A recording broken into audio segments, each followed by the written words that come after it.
न मला दिसतं या तुळजापूर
हे शिकवणं आता काळाची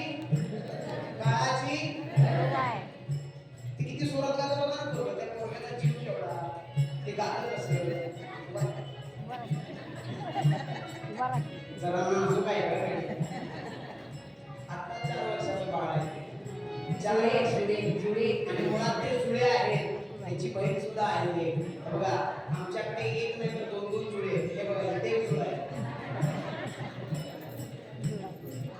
एकीचं नाव आहे अश्विनी, एकीचं नाव आहे रोहिणी. माझ्या बहिणीच आहेत त्या, त्यांच्यासाठी टाळी वाजवा. अश्विनीला हात मारला की रोहिणी कुठेतरी काय होते आणि रोहिणीला हात मारले की अश्विनी कुठेतरी काय होते. तशापैकी ही सुद्धा जुळच आहे.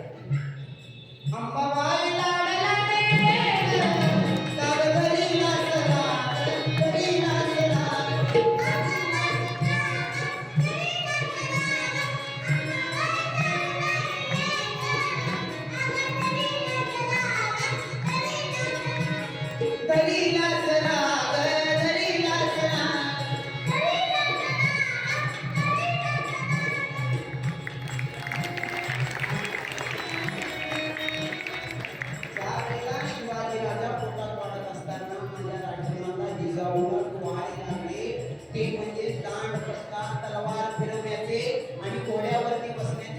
राजा जन्माला आला. म्हणून आपल्या लहान लहान मुलाला नाताळच्या सणाच्या दिवशी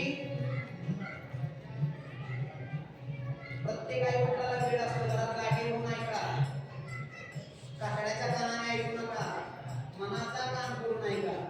अरे लहान लहान मुलाला क्रिसमस बनवण्यापेक्षा महाराष्ट्राच्या परंपरेला कधीतरी गोंधळी करून शाळेमध्ये पाठवा. क्रिसमस काय आपल्या परंपरेतला नाही, तर त्या आईला लय गोड वाटतं. गोंड्याची टोपी काय, अरे ह्या सुद्धा टोपीला गोंडा आहे. अरे हा गोंडा नुसता रेशमाचा नाही तर ज्ञान संपन्न असा हा गोंडा आहे. या पोटीला मावळ्याची परंपरा आहे. अरे लहान मुलाला त्या नाताळ बनवण्यापेक्षा महाराष्ट्रातल्या मातीतील वासुदेव बनवून पाठवा ना हो आई. ही महाराष्ट्राची परंपरा टिकवण्याचं काम तुझ्या प्रत्येक आई वडिलांनी केलं पाहिजे. हे पटलं तर काय झालं. आजकाल कलियुग असं झालेला आहे, टाइम कुठं वाजतो हे सुद्धा आता लोक कळत नाही. बरोबर आहे काय. मी पाया पडतो वाढदिवसाला बर्थडेला गिफ्ट देत असताना, साड्या देत असताना एखादी तुकारामाला सुद्धा द्या, भारताचं संविधान सुद्धा द्या, ज्ञानेश्वरी सुद्धा द्या, देवीचा सप्तशती ग्रंथ सुद्धा द्या. कारण ही परंपरा टिकली पाहिजे, वासुदेव टिकला पाहिजे. तुम्ही वासुदेव वासुदेव म्हणा, तुम्ही वासुदेव वासुदेव म्हणा, वासुदेव वासुदेव म्हणा. आणि रामपाल्यामध्ये आला वासुदेव काढ माझे म्हणून.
अरविंद पाटील यांच्याकडून हे 501 रुपयाचं शिवदान आलेलं आहे. धन्यवाद. असा वासुदेव पूर्वीच्या काळामध्ये कुणाचं मी सांगतोय. इथं पुढं आजी बसल्या बघायची, त्या आजीचं नाव काय मला माहित नाही. आजीचं नाव घेतलं तर आजीला काही बोल. त्या आईच्या कपाळाला बरं कुंकू आहे. जेवढं कुंकू कपाळाला मोठं ताई तेवढं घरात जाण्याला आयुष्य मोठं असं दिलेलं. आता कुंकू बघायला आणले.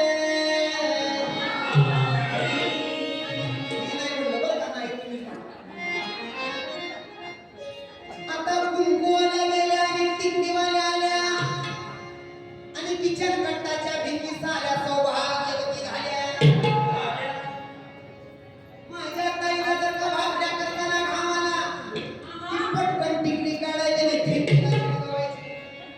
भिंत सौभाग्यवती भव. स्नान करायला जरी आई माझी गेली तरी ती टिकली काढायची आणि शोभरला चिकटवायची. ती शोभर सौभाग्यवती भव. त्याचं पावित्र्य काय राहिलं. अहो ताईच्या आईच्या माऊलीच्या अंगावर किती जरी दागदागिना असला तरी कुंकवाच्या चिरीशिवाय तिला सौभाग्यवती म्हणत. सगळ्यात मोठा अनमोल दागिना जर का कुठला असेल महाराष्ट्राच्या संस्कृतीचा तर कुंकवापेक्षा अनमोल दागिना आपण या भूतलावरती जन्माला आला नाही. आणि तेच कुंकू कपाळाला असावं. म्हणजेच कुंकू आणि हळद, हळदीचं महत्व, कुंकवाचं महत्व शास्त्राचा अभ्यास केला तर त्यात बघायला मिळतं. कारण की भलमोठं पाठीच्या पायाला कुंकू लावून माझी आई जात्यावर बसायची आणि त्या जात्यावरती धान्य गळायची. इथं देवाला किती जण म्हणतात हात वर कर, हात वर कर ना देवाला. वा वा, वा वा. टाळी वाजवा एकदा आपण आपल्यासाठी. पुन्हा कुणाला वाटतं जेव्हा आमच्या घरी यावा त्याने हात वर करा. अरे वा वा वा. मागेला उभा करताय का पुरुषाची? पुन्हा कुणाला वाटतं हात वर करू ना? वा वा. पुन्हा कुणाला वाटतं की आम्ही देवाच्या घराला लवकर जाऊ त्याने हात वर करा.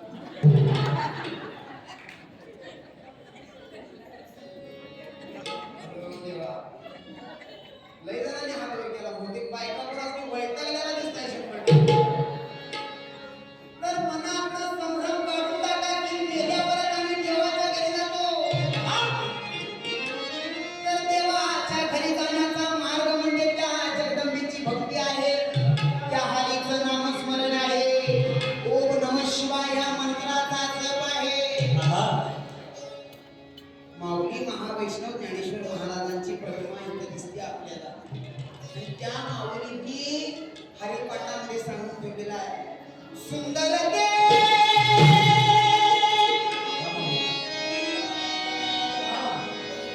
सकाळी 6 वाजले की घरामध्ये हरिपाठ लागला पाहिजे. सप्तशती अष्टक लागलं पाहिजे. शनी अष्टक लागलं पाहिजे. नको ते काही लागून उपयोगाचं.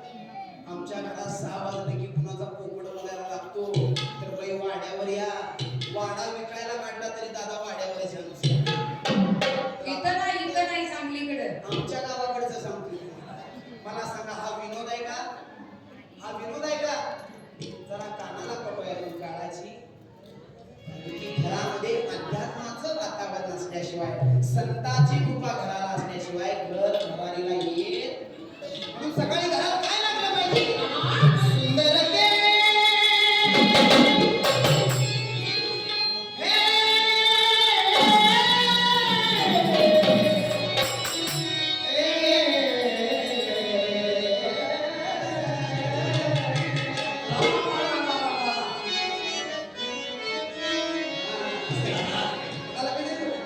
तुका म्हणे असावे जातीचे दादा येड्या प्रमाणाचे का?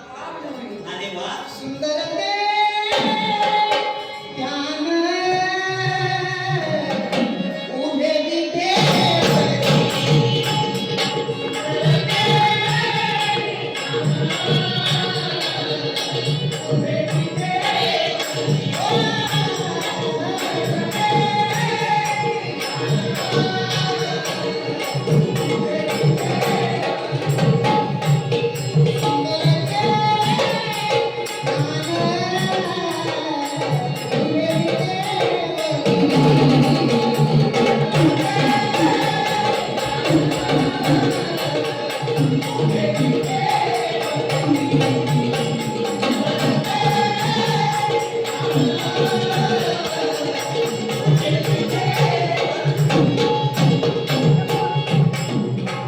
सुंदर ते ध्यान उभे विठे करकटावरी.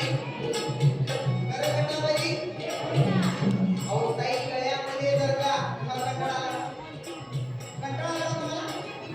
हो का नाही? हो का नाही? अरे देवा, आवाज ऐकत नाही येत का माझ्या बाबतीत? अहो तुम्हाला कंटाळा आला का? तुम्ही जेवून आला. आम्ही अजून जेवायचंय. किती बी जेवले नाही? आवाज मोठा आणि सगळे.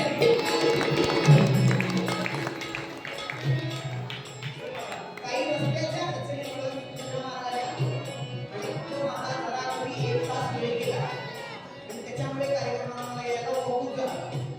वकूक म्हणजे हे जुनं अक्षर आहे. किती जरी फॉरवर्ड इंग्लिश आलं तरी धोत्राला इंग्लिशमध्ये काय म्हणतात सांगता येणार नाही. काष्ट्याला इंग्लिशमध्ये काय म्हणतात सांगता येणार नाही. मिशीच्या पिढ्याला इंग्लिशमध्ये काय म्हणतात सांगता येणार. मला वकूक जरा झाला.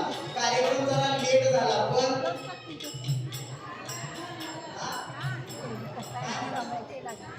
ना कुणाला आवडला तरी तुम्ही हात वर करून काय करू.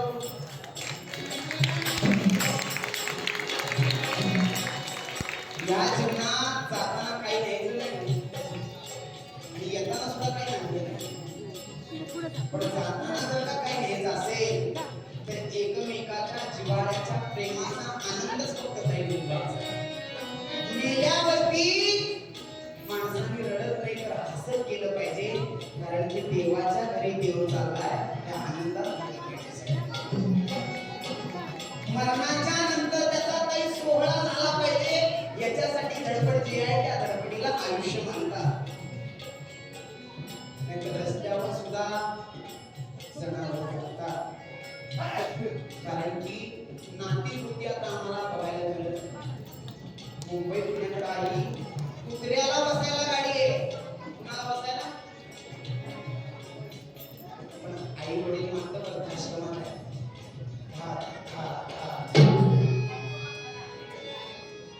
आई वडील मात्र वृद्धाश्रमात आहे. ज्या वेळेला आमच्यासाठी कलावंत वृद्धाश्रमाला भेट द्यायला जातात त्यावेळेला तिथे आई वडिलांना आम्ही विचारतो की आई म्हटल्या ती माऊली म्हणते माझं पोरगं मोठ्या नोकरीला होतं, त्याला 2 लाख पगार होता, त्याला 2 लाख रुपये पगार होता, पण आता मी वृद्धाश्रमात आहे रे बाळा.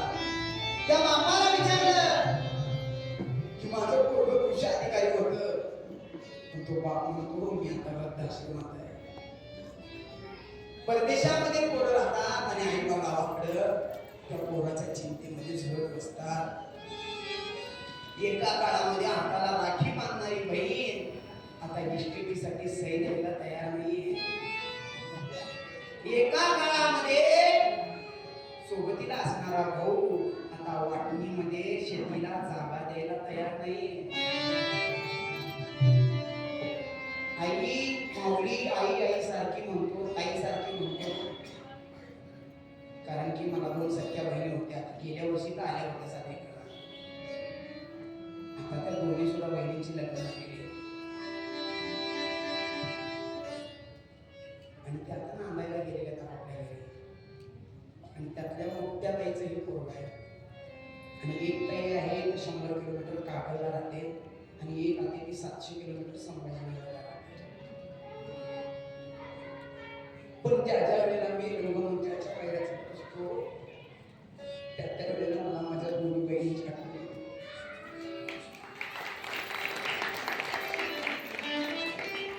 मी वाघासारखा जरी पुढे जात असतो तरी वाघिण्यासारख्या त्या माझ्या मागे उभा व्हायच्या. ती बहिणीची माया आता दिसत नाहीये. घरातली नाती फोन आणि इंटरनेटमुळे नष्ट झालेली. ह्या ज्या 2 जुळ्या बहिणी आहेत त्या माझ्या रक्ताच्या बहिणी नाही. या सख्या 5 जणी बहिणी तुला भाऊ नाही, त्या 5 जणींनी मला भाऊ मानलेला आहे. रक्ताची नाती जितकी श्रेष्ठ नाती तितकीच मानलेली नाती श्रेष्ठ. अहो शिवकाळामध्ये तानाजी काय रक्ताचा नव्हता हो.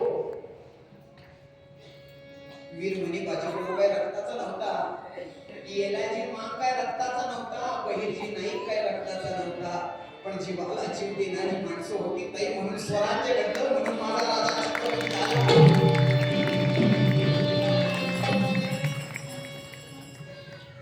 कल्याणच्या विटेमध्ये सुभेदाराची सून आलेली असताना त्या माऊलीला माझा छत्रपती शिवाजी राजा म्हणाला अशीच आमची आई होती, सुंदर रूप होती म्हणून सुंदर आम्ही निपुजलो असे बदले छत्रपती. त्या राजाचा हा महाराष्ट्र आहे, साधू संतांचा हा महाराष्ट्र आहे, ज्ञानेश्वर महाराजांचा हा महाराष्ट्र आहे.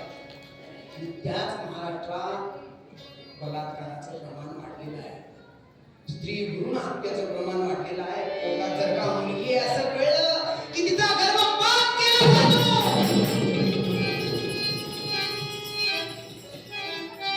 लग्न झाल्यानंतर त्या सासूला वाटतं की मला पहिला माझ्या कुळाला पहिला पोरगा व्हावा, माझ्या वंशाचा दिवा जन्माला यावा. सासूला वाटतं, कारण की आई लक्षात ठेवा जर का जिजामाता जन्माला आली नसती तर आम्हाला शिवाजी राजा दिसला नसता. नवे तर माझी आई जन्माला आली नसती तर तुमच्यासोबत मी बोलत उभा राहू शकलो नसतो. म्हणून ती स्त्री धन्य आहे. ह्या डोंगरातून जाताना चप्पल घालताना नुसता चर्चा करत घरी जाऊ नका. तर जगदंबा म्हणजे कोण? पोटाला येणारी मुलगी म्हणजे जगदंबाय, घरात असणारी बहीण म्हणजे जगदंबाय, घरात असणारी आई म्हणजे जगदंबाय. अहो त्या देवीची सेवा केला तुळजापूर झाल्याशिवाय घर राहणार. त्या बहिणीची आपल्याला गरज आहे, त्या ताईची कारण की ती मुलगी बापाच्या म्हातारपणाचा आधार असते. पूर्वीचं लग्न झालं, पहिला फोन केला की ती म्हणते घर कसं आहे विचारत नाही. दरना की आई ती विचारते त्याला बाबा कसे आहेत. कारण की बापाचं काळीज असतं मुलगीमध्ये. त्या चिमुकल्या मुलीला जन जीवा पाड जपलेलं असतं. ती म्हणजे मुलगी असते. आणि ती ज्या वेळेला नांदायला जाते त्यावेळेला नांदायला जाताना ती जाते म्हणजे आई एवढ्या गाते नांदायला जाती लेक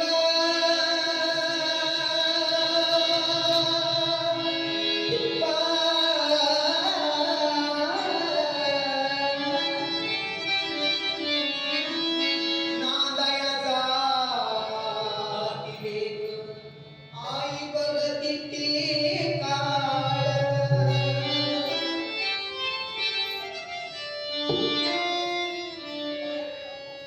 गेला काळजाचा घड्या बाई डोंगराच्या डग माझा काळजाचा घड्या गेला डोंगराच्या ज्या वेळेला ती मुलगी घरातून निघून जाते त्यावेळेला त्या बापाला विचारा बहिणीची किंमत, त्या आई वडिलाला विचारा मुलीची किंमत, त्या काकाला विचारा त्या मुलीची किंमत. ज्या वेळेला लेक नांदायला जाते त्यावेळेला तो बाप दादा कधीच रडत नाही, पण बाप घराचा आधार असतो. बाप वरून रडत नाही तर बाप आतून रडतो. आणि तो एकदा ज्या वेळेला त्या मुलीचं शुभमंगल सावधान होतं त्यावेळेला तो बाप कसा कसा रडतो. तो बाप आम्हाला आता वृद्धाश्रमात का बघायला मिळतोय. नांदायला जाती लेक बाप बघतो चोरावानी, बाप बघतो चोरावानी अश्रू ढाळतो मोरावानी. नांदायला जाती लेक चाक वाजत खडा खडा उघड्या भावासाठी बहीण रडती धडा धडा. ज्या वेळेला त्या दिदीचं लग्न होतं त्याच वेळेला त्या मुलीची किंमत कळते. पण लग्नाच्या आधी त्याच मुलीचा काही गर्भपात केला जातो. त्या मुलीला खाली केलं जातं. ताई जाता जाता सांगतो त्या मुलीला खाली करण्यापेक्षा त्या मुलीला मोकळा श्वास घेऊ द्या. कारण की तीच उद्याची जिजामाता आहे, तीच उद्याची अहिल्या देवी आहे, तीच उद्याची तारा राणी आहे, तीच उद्याची भीमाई आहे, तीच उद्याची तारा राणी आहे. अशी ती आई, अशी ती माऊली. आणि त्या माऊलीचं स्वागत करणं म्हणजे त्या जगदंबेची उपासना करणं. बहिणीचा आदर करणं म्हणजे त्या देवीची उपासना करणं. अशी ती आई माऊली ही नाती जपणं आता काळाची गरज, काळाची गरज.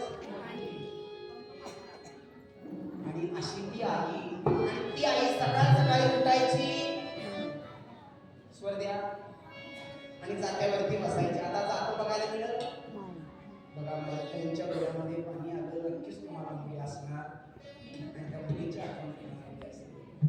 अरे एखाद्या गायकानं गावाने एखाद्याच्या डोळ्यात पाणी यावं त्याच्यापेक्षा परम वाटते त्या गायकाचं दुसरं कुठलं नसू नये आणि याच्यापेक्षा मोठा पुरस्कार त्याला कुठला नसू नये.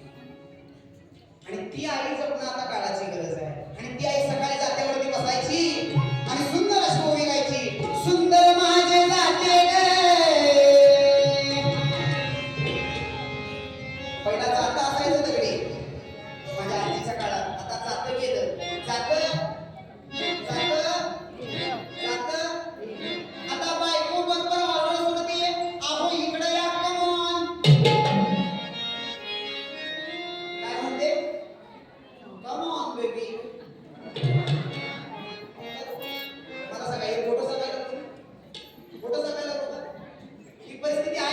इथं नाही बरं का आहे शाळेत. का नाही? मुंबई पुण्याकडे आहे का नाही? ती म्हणते झटकन आणि पटकन दळपाचा दळा दळून आणा. हे दळवूया पटकन तो डबा काय करून आणा? दळून घेऊन या. मग आम्ही बैल काय? सॉरी आम्ही गडी. आम्ही कोण? गडी म्हणजे गडी म्हणजे काम करायला. आम्ही गडीला लगेच ऐकलं. त्या पोपटानं त्या मोहिनीचं ऐकलं. की हा लगेच बघ चालत गेला. आणि नंदी बैलासारखा उभा राहिला. आजकालचं सगळ्यात जागृत देवस्थानचं कुठलं असं तर ती किचन कट्ट्यावरची देवी म्हणजे घरातली स्त्री. त्या स्त्री समोर त्या देवी समोर भला पुरुष घायला येतो. आणि ती स्त्री त्या भक्ताला लय प्रिय असते. आणि असं आमचे इंद्रेकर महाराज आपल्या कीर्तनातून सांगतात. आणि ते तळून आणायचं आणि ते तळलेलं हायब्रिडचा खाना जर काय केला लहान पोराच्या पोटात गेला की नाही ते विचार सुद्धा त्या पोराचे हायब्रिड व्हायला चालू होतात. आणि तुम्ही लोक सेंद्रिय पिकं पिकवायची आणि सेंद्रिय खायची. आणि त्या जुन्या सेंद्रिय खतात त्या दाण्यात त्या कणात कधीच अन्न असायचं. आणि ती जात्यावरती ज्या वेळेला भरडलं जायचं त्या भरडलेल्या आवाजात माझी आई सुंदर अशा कव्या गायची. सुंदर माझे जाते गे आणि फिरते भोवते गे.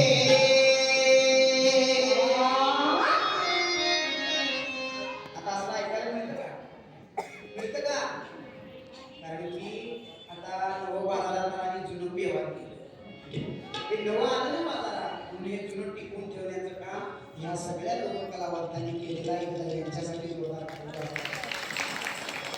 आणि सुंदर माझे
Thank you.